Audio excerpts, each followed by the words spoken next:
Hello friends, I hope all of you are working hard on your UGC NET English preparation because we all know the exam is definitely happening in June. Welcome back to my channel NS English Academy.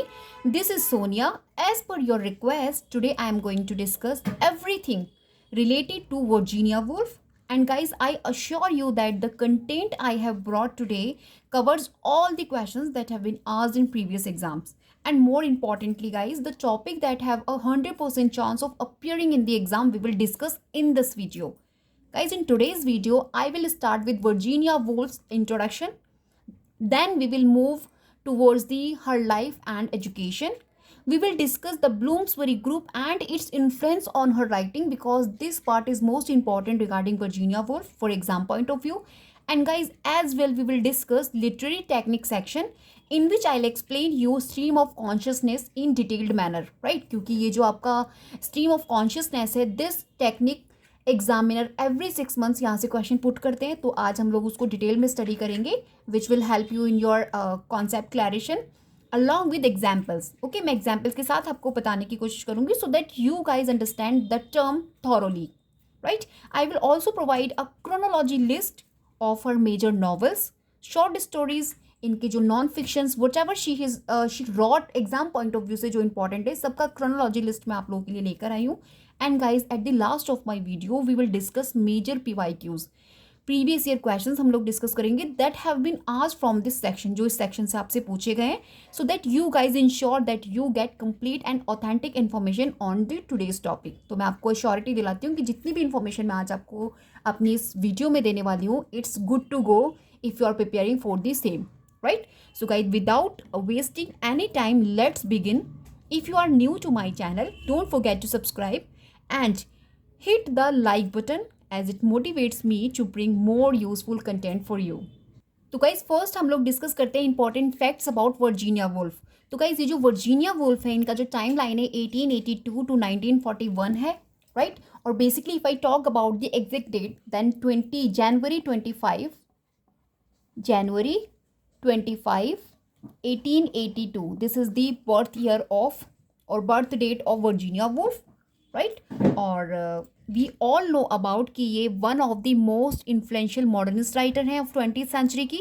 She is known for her experimental narrative techniques. हम इनको इनकी experimental narrative technique के लिए जानते हैं. These are the short notes type. मैं am just telling you, जो भी मैं आपको वाइट बोर्ड पे लिख रही हूँ तो ये आप इस तरीके से शॉर्ट नोट मेकिंग करेंगे रिगार्डिंग वर्जीनिया वुल्फ. ठीक है, तो इनका जो बेस्ट नॉन ये की जाती है एक्सपेरिमेंटल नैरेटिव टेक्निक्स के लिए की जाती है, specially the stream of consciousness. Right, जो एक्सपेरिमेंटल नैरेटिव टेक्निक है उसमें she talks about the stream of consciousness. Okay, and her feminist perspectives, अपने फेमिनिस्ट पर्सपेक्टिव से ये बहुत अच्छे से जानी जाती है. Feminist perspective, right. और वुल्फ के जो वर्क्स होते हैं एक्सप्लोर करते हैं थीम ऑफ टाइम. अगर मैं इनके जो वर्क्स हैं वो क्या क्या थीम को एक्सप्लोर करते हैं, टाइम की बात करते हैं, राइट, आइडेंटिटी की, जेंडर की, राइट, मेमोरी की, and mental illness. She talks about mental illness also in her work. Right? तो ये तो हो गया आपका important fact about Virginia Woolf. और अगर मैं इनके फादर की बात करूं, let's move on her father. इनके जो फादर थे sir Leslie Stephen. Right, sir Leslie Stephen जो एक हिस्टोरियन, क्रिटिक और राइटर थे. राइट, और गाइज मैं आपको बता दूं she grew up in an intellectual environment. इनका जो ग्रो अप हुआ है वो एक इंटेलेक्चुअल इन्वायरमेंट में हुआ है, but she did not attend university. इन्होंने यूनिवर्सिटी अटेंड नहीं किया. Instead she was educated at home bye her father. अपने फादर के द्वारा ही इनको पढ़ाया गया था घर में. Right, after the death of her father, जिनकी डेथ 1904 में हुई थी, इनके फादर की डेथ, अभी मैंने इनके फादर का नाम लिखा था सर लेस्ली स्टीफन, उनकी डेथ 1904 में हो रही है. उसके बाद ये बंदी क्या करती है, शी मूव्ड टू ब्लूम्सबरी. ये यहाँ से फिर कहाँ चली जाती है, ब्लूम्सबरी चली जाती हैं और कहीं ना कहीं यहाँ से स्टार्ट हो जाता है, शी एसोसिएटेड हो जाती हैं with the Bloomsbury group, right. तो यहाँ ये after the death of her father 1904 में she moved to Bloomsbury and became part of the Bloomsbury group, right. So guys let's discuss what is Bloomsbury group और उसका influence क्या रहा, okay. तो if I talk about the Bloomsbury group, तो ये guys informational, आप बोल सकते हैं इनफॉर्मल इंटेलेक्चुअल मूवमेंट था जो इंक्लूड करता है राइटर्स को, फिलोसोफर्स एंड आर्टिस्ट। ये जो आप ब्लूम्सबरी ग्रुप देखेंगे यू स्टडी, तो इसमें आप देखेंगे राइटर्स हैं, राइटर्स का ग्रुप है, फिलोसोफर्स का ग्रुप है और आर्टिस्टिक का है, right. For example we have Lytton Strachey, Lytton Strachey one of the member of the Bloomsbury group, ये एक हिस्टोरियन है और एक बायोग्राफर है, right. Next we have E.M. Forster, E.M. Forster who is novelist of a passage to India, जो passage to India 1924 में most important novel आया है, ये उन्हीं के राइटर है E.M. Forster. Next number third we have John Maynard Keynes, John Maynard Keynes, ये एक इकोनॉमिस्ट है, also the member of Bloomsbury group. And guys number four we have Duncan Grant, right. And number five we have Vanessa Bell, okay. Number six we have Virginia Woolf, right. ये दोनों basically Duncan और grant और ये Vanessa bell, ये दोनों painter हैं। तो these are the major आप बोल सकते हैं members of the Bloomsbury group. We have more but I am just not writing all, I am just writing major 5 और 6 नंबर ऑफ मेंबर्स। इनके जो वर्जीनिया वुल्फ के हस्बैंड हैं वो भी इसके पार्ट हैं ब्लूम्सबरी ग्रुप के, राइट। सो इसका इम्पैक्ट क्या हुआ वर्जीनिया वुल्फ पर, ये जो ब्लूम्सबरी ग्रुप था, तो बेसिकली इसने कहीं ना कहीं इनकरेज किया एक्सपेरिमेंटेशन इन लिटरेचर में एक्सपेरिमेंटेशन लाने के लिए कहीं ना कहीं वर्जीनिया वुल्फ को इम्पैक्ट किया था दिस पर्टिकुलर ब्लूम्सबरी ग्रुप ने, ओके। एंड कहीं ना कहीं ये सपोर्ट करने लगी फेमिनिस्ट एंड लिबरल आइडियाज़ को और अपोज्ड कर रही थी ये विक्टोरियन मोरालिटी को, which is evident in Woolf's critique of societal norms. क्योंकि अगर आप वर्जीनिया वुल्फ की क्रिटिक ऑफ सोसाइटल नॉर्म्स को स्टडी करेंगे then you come to know कि कहीं ना कहीं ये अपोज्ड कर रही थी विक्टोरियन मोरालिटी को, राइट। सो गाइस अब मैं आप लोगों के साथ डिस्कस करने वाली हूँ स्ट्रीम ऑफ कॉन्शियसनेस,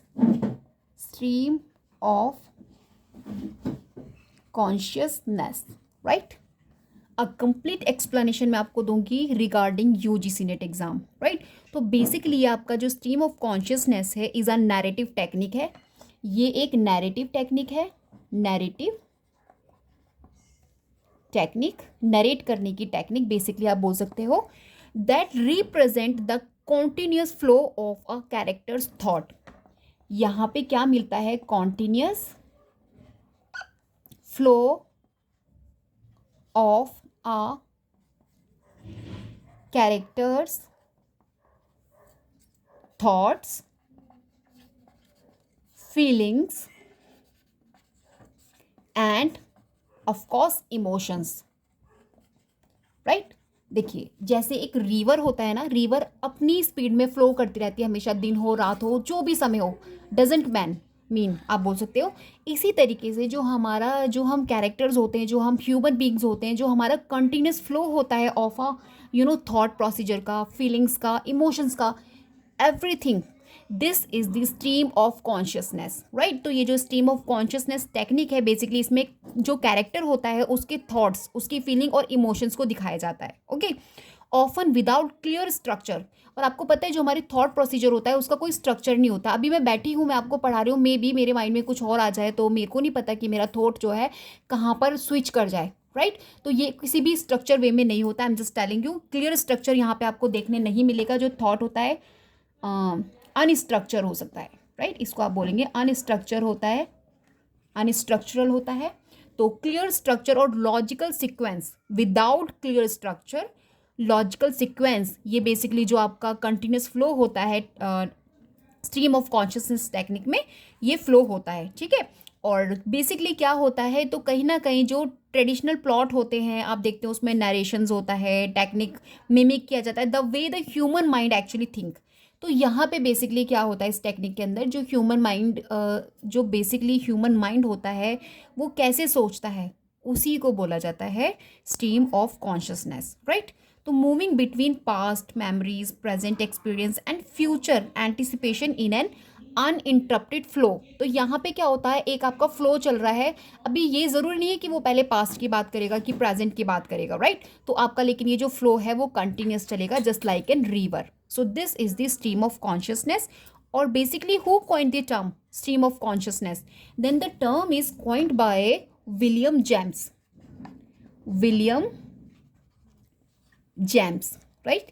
ये एक अमेरिकन साइकोलॉजिस्ट है, फिलोसोफर है, और इन्होंने अपनी बुक प्रिंसिपल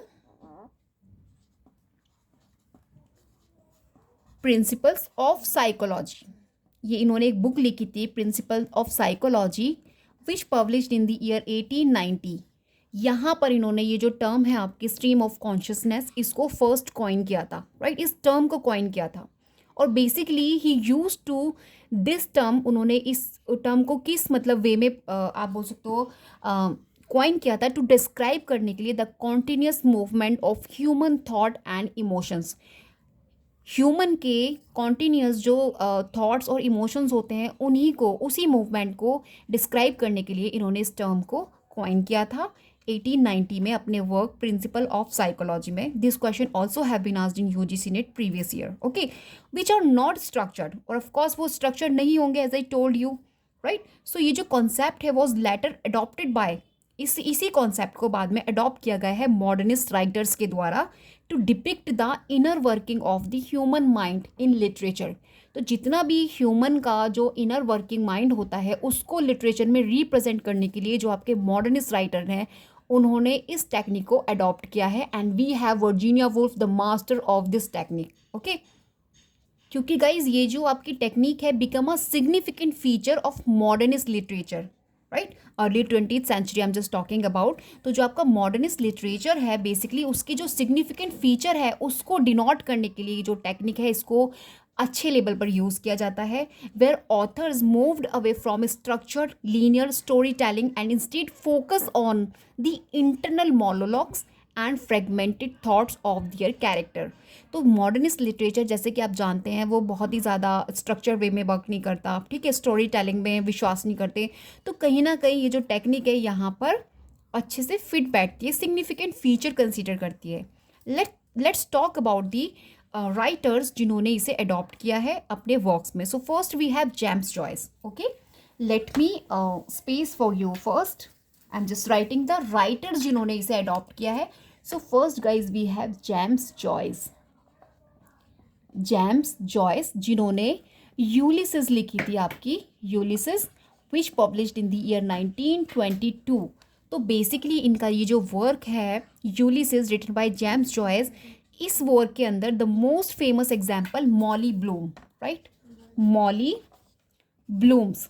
जो मॉली ब्लूम्स का जो सॉली गाय है इस वर्क के अंदर, इस चैप्टर के अंदर, in the last chapter is a pure stream of consciousness. जो आप यूलिसिस का लास्ट चैप्टर पढ़ेंगे, मॉली ब्लूम्स का जो सॉली गाय दिखाया गया है वो एक इसका प्योर एग्जाम्पल है आपके स्ट्रीम ऑफ कॉन्शियसनेस टेक्निक का, okay. Next guys we have Virginia Woolf. Virginia Woolf, right. तो इनके टू वर्क्स, इन्होंने टू नॉवेल्स लिखी थी। Number one we have Mrs Dalloway, Mrs Dalloway which published 1925, and to the lighthouse, to the lighthouse. These two novels, this published 1927 basically, and one more we have, not two actually, three we have. Number three, The Web, the waves करके 1931 में जो इनका है। इन three works में she shift between multiple characters thoughts seamlessly, showing how their inner lives are fragmented and fluid. और इसमें इन्होंने ये दिखाया कि किस तरीके से जो इनर लाइफ होती है वो आपकी फ्रेगमेंटेड हो रही है, राइट, और फ्लू हो रही है in the works of Virginia Woolf, right. And guys, after Virginia Woolf, we have William Faulkner. William Faulkner, right. इन्होंने अपना जो वर्क लिखा था the sound and the fury, the sound and the fury which publish 1929। ये इसके इस particular work के अंदर इन्होंने कॉम्प्लेक्स इनर मोनोलॉग दिखाया है, जिसमें इन्होंने इंक्लूड किया है one from a mentally challenge character, जिसमें एक चैलेंज कैरेक्टर दिखाया गया है, जिसमें डिपिक्ट किया गया है time in a non linear way, जिसमें टाइम को नॉन लीनियर वे रिप्रेजेंट किया है। So this is the example of stream of consciousness. Okay guys, next we have who used this technique, Dorothy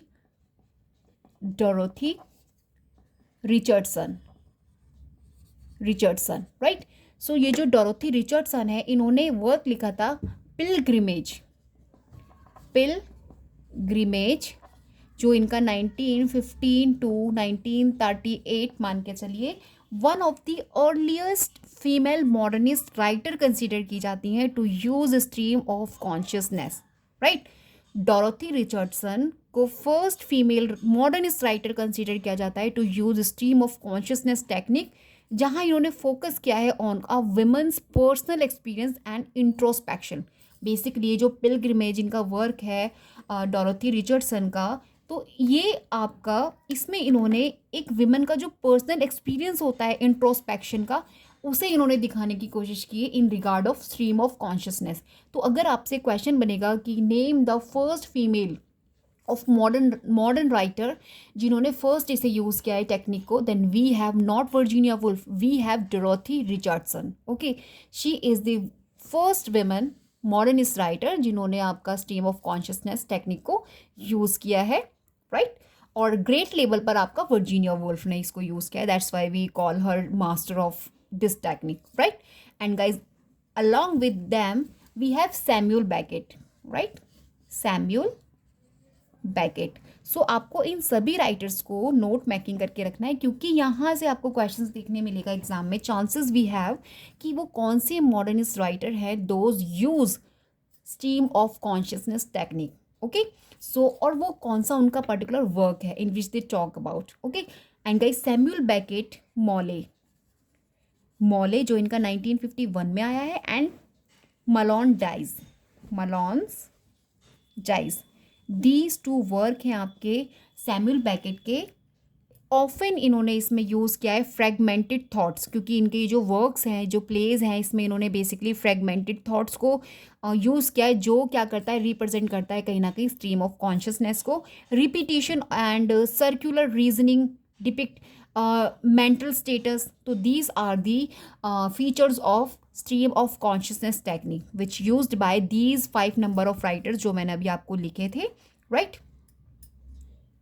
So guys, after we discuss about the stream of consciousness, let's discuss Virginia Woolf, chronology of Virginia Woolf's work. अब मैं आप लोगों को chronology बताने वाली हूँ Virginia Woolf के works की।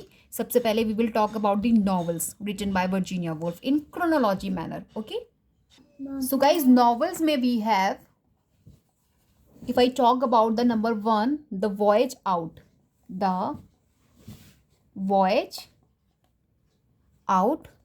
पब्लिश्ड इन द ईयर 1915, और बेसिकली ये इनका डिब्यूट नॉवल है वर्जीनिया वुल्फ का, जहाँ पे इन्होंने एक्सप्लोर किया है the inner consciousness of a young woman Rachel.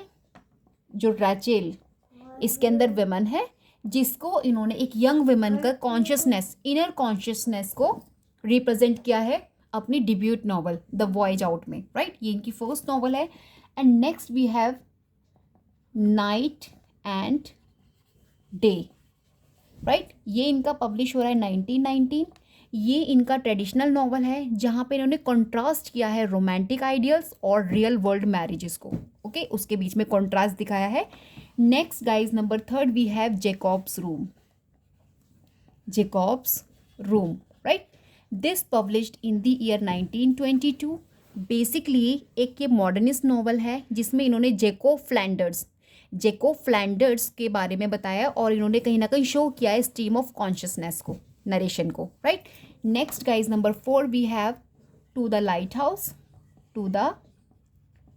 Light house. This published in the year 1925। ये एक डे की स्टोरी है, a day in the life of Clarissa की स्टोरी है डॉलावे की, जहाँ पे एक्सप्लोर किया गया है time, memory and mental illness को, right. These are the themes of this particular novel. Next we have sorry not to the lighthouse, Mrs Dalloway, it is Mrs Dalloway, right. Mrs Dalloway जो 1925 में इनकी आई है, ये इनकी एक दिन की स्टोरी है जिसमें क्लैरिसा कैरेक्टर है और एक्सप्लोर किया इन्होंने life, time, memory and mental illness को। Okay, next guys number 5 we have to the lighthouse. To the lighthouse, this published in the year 1927, right. Basically ये एक novel है जिसमें इन्होंने रामसे, इसमें एक रामसे फैमिली है, उनके बारे में बताया है और touching on existential themes and time perception. तो कहीं ना कहीं टाइम परसेप्शन से रिलेटेड है आपकी ये टू द लाइट हाउस में, पास्ट, प्रेजेंट और फ्यूचर इस पूरे टाइम लाइन को दिखाया गया इस टू द लाइट हाउस में। Next guys number 6 we have Orlando, जिसका सब टाइटल है अ बायोग्राफी, राइट। तो बेसिकली ये इनका 1928 में आया है। इसके अंदर जेंडर फ्लूइड नैरेटिव दिखाया गया है, फॉलोइंग किया गया है जिसमें ऑरलैंडो की जर्नी को through the centuries, right. Number 7 we have the waves, this publish 1931 और ये इनका एक एक्सपेरिमेंटल नॉवल है जिसमें इन्होंने प्रेजेंट किया है 6 कैरेक्टर्स इन्होंने इसमें प्रेजेंट किए हैं, जिसमें कॉन्शियसनेस इन पोएटिक मोनोलॉग दिखाया गया है उन कैरेक्टर्स का, राइट। एंड इसके बाद हमारे पास आती है the years, number 8 we have the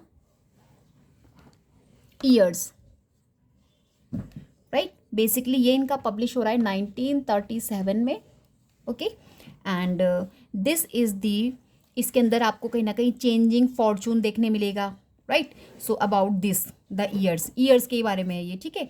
end number 9 we have between the acts,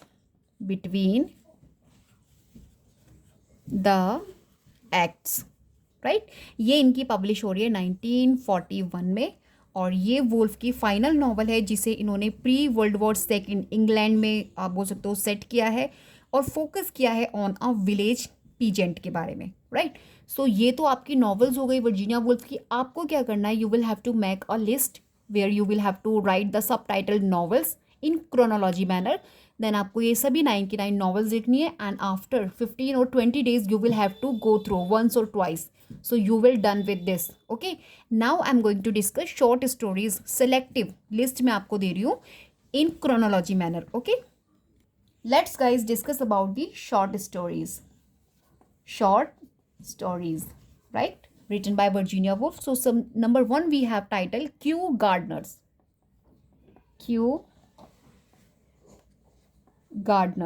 right।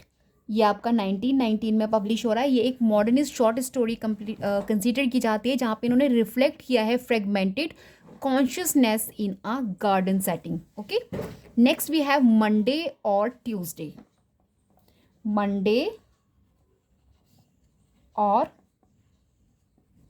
Tuesday, right. This published in the year 1921 और ये इनका एक कलेक्शन है शॉर्ट स्टोरीज का जहाँ पे इन्होंने शो किया है एक्सपेरिमेंटल प्रोस को, right. Next we have a haunted house, this published in 1921 same year. ये एक इनकी घोस्ट स्टोरी है जहाँ पे इन्होंने रिफ्लेक्ट किया है on love and memories, right. And number 4 we have the mark on the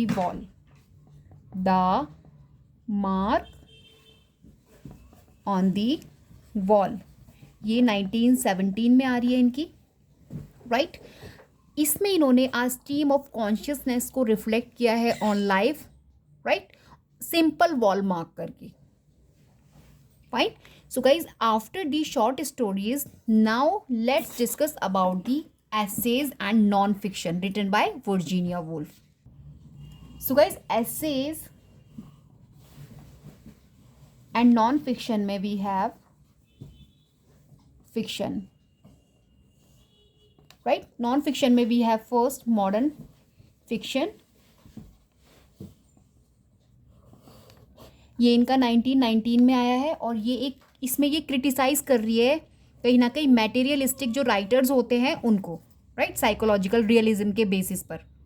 और next we have a room of one's own, a room of one's own, this publish 1929। ये इनका एक फेमिनिस्ट ऐसे है जहाँ पे इन्होंने आर्ग्यू किया है फॉर विमेन की इंडिपेंडेंस एंड क्रिएटिव फ्रीडम को लेके।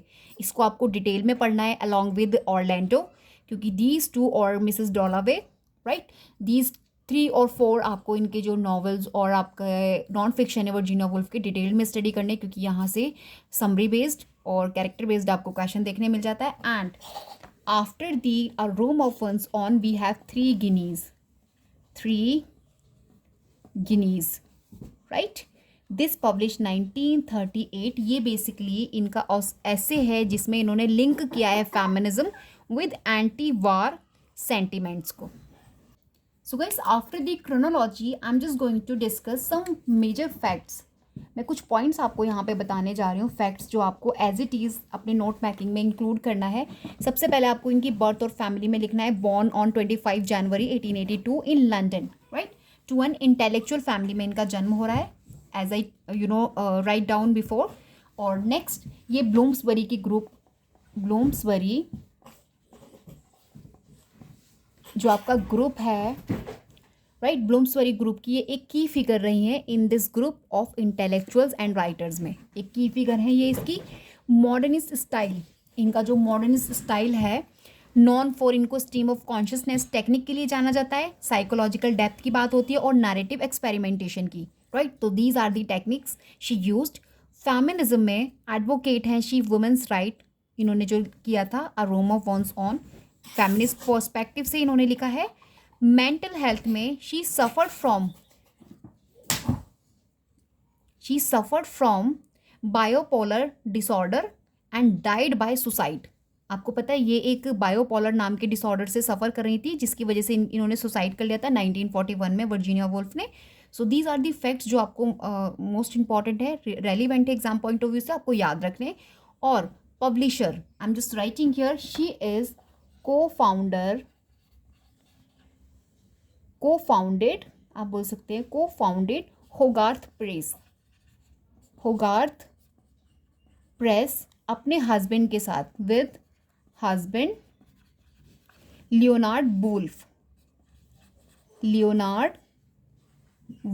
ये इनको सरनेम अपने हस्बैंड से ही मिला है। पब्लिशिंग मेजर मॉडर्निस्ट वर्क, जितने भी इनके मॉडर्निस्ट वर्क हैं इसमें इन्होंने पब्लिश किए थे अपनी होगार्थ प्रेस में। और अगर मैं एक्सपेरिमेंटल नॉवेल्स की बात करूँ तो shifted from conventional narratives to fragmented and subjective storytelling. तो इनका जो स्टाइल था, जो इनकी नॉवेल्स थी, वहाँ पे ये शिफ्ट हो रही है कहीं ना कहीं कन्वेंशनल नैरेटिव से फ्रेगमेंटेड सब्जेक्टिव पर, okay. And world war impact आपको देखने मिलेगा as a theme of trauma, time and war frequently appear in her work. तो आपको एज ए थीम मिलेगा, वर्ल्ड वॉर इम्पैक्ट आपको देखने मिलेगा इनके थीम में, वर्क्स में। और ये इंपॉर्टेंट क्यों है, वर्जीनिया वुल्फ क्यों important exam point of view से? तो बेसिकली ये जो एक तो ये मॉडर्निस्ट लिटरेचर को रिप्रेजेंट करती है, कि ये जो वुल्फ है is a corner stone consider की जाती है ऑफ द मॉडर्निस्ट मूवमेंट की, right. She is the corner, आप बोल सकते हैं कॉर्नर स्टोन